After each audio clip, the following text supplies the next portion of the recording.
just makes the turns even tighter. That's why I'm surprised that lane 5 is the preferred lane instead of lane 6. Getting that pole is very important. Randolph Ross is in a position to do exactly that. So no break in stride, nobody in his way. So now he's running against the clock. He's got to go under 45.96 to win the title. Well, he got off to a really strong start. Keep an eye on General McKeever right behind him. If anybody's going to challenge him, it's probably going to be him.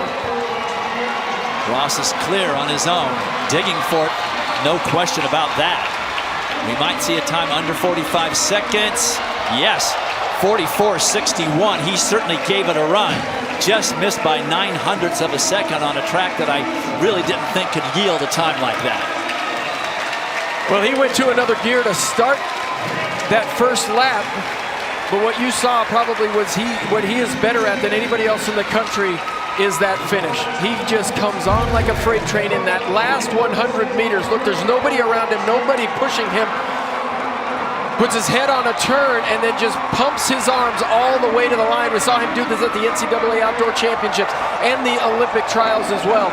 And him not getting through the finals at the Tokyo Olympics has been a motivating factor for him all winter long. He didn't have to come back for his last year, Dwight, but he wanted to hone his craft in the college setting.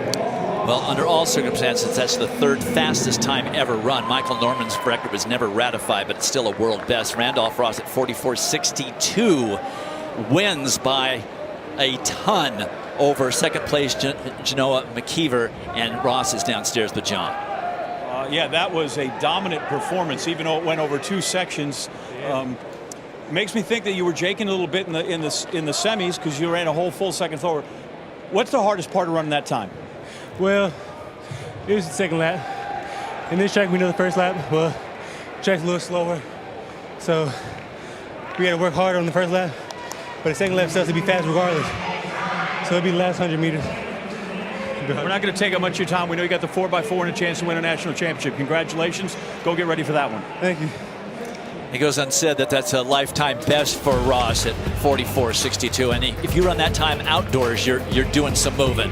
You can see the disappointment, but he might have a team title to